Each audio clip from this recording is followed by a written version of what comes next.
Баршаңызға қайырлы күн, менің каналыма қош келдіңіздер. Бүгін сіздермен сырты қытырлақ, ортасы жұмсақ болып пісетін балықтың қуыру тәсілін көрсететін боламын.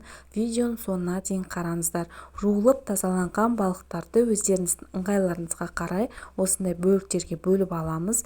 Кейін татымына қарай тұз қосып, жақсылап араластырып, тұзы сіңгенше жарты сағаттай қоямыз. Кейін бізге ұн қажет болады. Бөлек ыдысымызға ұн салып, балықты ұнға аунатамыз.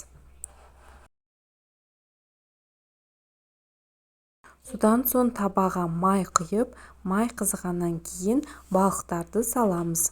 Қазақ тілді YouTube каналдың ары қарай дамуына өздеріңіздің аз да болса үлестеріңізді қосып, осы видеоға лайк басып, төмендегі комментарий бөліміне өз пікірлеріңізді жазып қалдырсаңыздар, бір жағы қызарып қуырылған соң екінші жағына аударып, екінші жағында қызартып қуырамыз.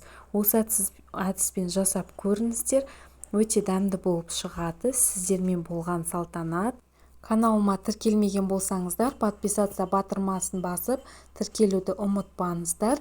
Келесі видеода кездескенше.